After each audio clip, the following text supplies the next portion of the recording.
Good morning, everyone. My name is Jeni Bates, and I'm here to share my testimony. When I first heard the title of this series, I couldn't help but smile in awe of God.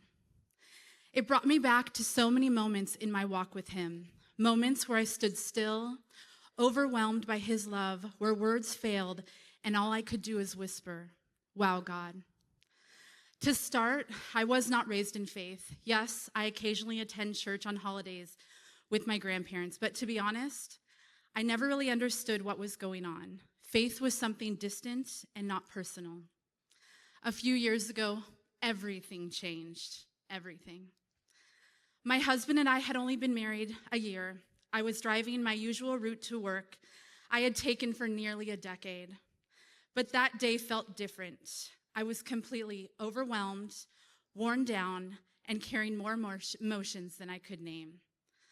For so long, I just assumed that's who I was. I was anxious, emotional, and always trying to keep it together. But in that moment, something in me broke. Through tears, I whispered, "God, if you are real, I need to know. Please give me a sign, show me something, anything." In a quick moment, I felt this warmth come over me. A bright light, unmistakable, shined through my car. It may sound crazy. I am still shocked till this very day. I remember like it was yesterday. I said, "Lord, is that you shining that light on me?"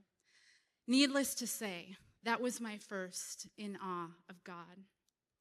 I went home that evening and I told my husband, "We're going to church Sunday." I was all in. I gave him no feedback on what had happened to me because I didn't want to sound crazy. He replied, "Church, what about football?" I said, "Football can wait." And if you know my husband, he made the ultimate sacrifice that Sunday by missing kickoff and going to church with me. I walked through these very doors of this room, which had felt like 1,000 pounds of emotional baggage. I was nervous, and I felt like everyone was staring at us, wondering, who are these strangers in the back row? The enemy fills us with that. But then worship started. Pastor Scott started speaking. I felt at ease.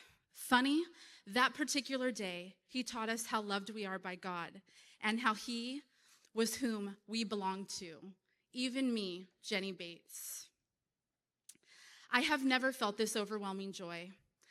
I might have been right where I belonged. In fact, I felt in awe of God. The next week, I grabbed a card on my way out, and it said Bible Basics. I told my husband, "I think I'm going to sign up for this." It was a women's study, and I was so scared and nervous. I didn't really know how to pray, but here goes. Dear God, please help me feel like I belong. Let just one woman be someone I can relate to and who can relate to me. And please don't let all these perfect Christian women judge me, because I am broken and unworthy of all of them. We parked, and I saw this woman waving with the big smile, and I thought, oh boy, who's that? Probably one of these judgy women that I would be afraid of. I walked up, and she said, "Hi, I'm Renee Clark. Are you here for Bible Basics?" I wanted to run. Yes, I am. And I followed her, and we walked in together. Renee started with an icebreaker question. She said, "Let's go around and say where we were born." I immediately cringed inside because I was Jenny Ann from Stillwater, Oklahoma. And well, that wasn't a great start because I figured everyone was local. Renee said, "I'm going to go first." She said, "I was born in this small town that probably no one has ever heard of, Stillwater, Oklahoma." I yelled out, "What? Me too." Now, to everyone else, that might have seemed a little aggressive, but they didn't know the conversation that I had had with God 20 minutes prior to that. Needless to say, I was definitely in awe of God. Those women in that room weren't perfect. They were just like me. They were broken, real, and full of grace. Renee Clark has become one of my best friends, and I'm so lucky I took a chance on that day. After that, I dove into women's studies. I was growing, but my husband hadn't quite caught up yet. So when I heard about this group called Rooted, I signed us both up. I told Ryan, we signed up for this group called Rooted, and he said, what is it about? I said, I really have no idea. Maybe we're going to discuss the root of all of our problems with our church. Great. So I was all in and dragging my husband with me. The night Rooted began. We showed up nervous, unsure of what to expect. When we got our paper, I said, "Who's our leaders?" He said, "Our lead pastor, Scott, and his wife." Great. Needless to say, the Bates immediately panicked. I thought the last thing we want to do is unpack all of our issues in front of our lead pastor and his wife. Could this get any worse? It can. Every person in our group was a pastor and his wife, aside from Ryan and I.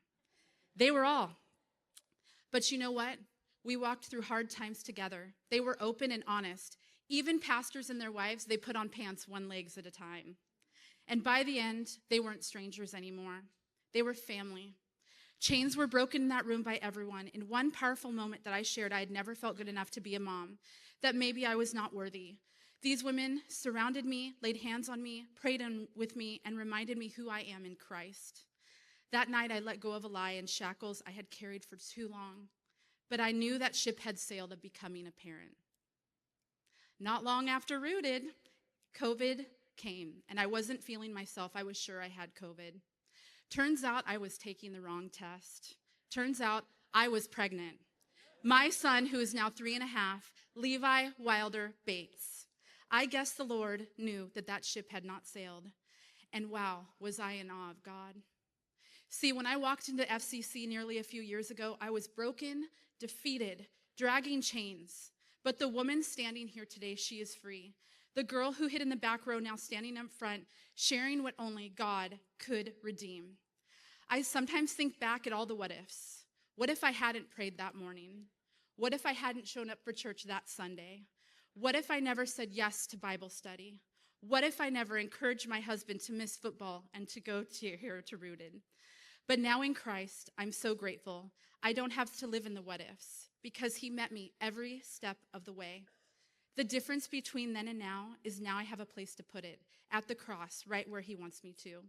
And I will leave you with this verse that carries me from the first day to this one, Matthew 11:28.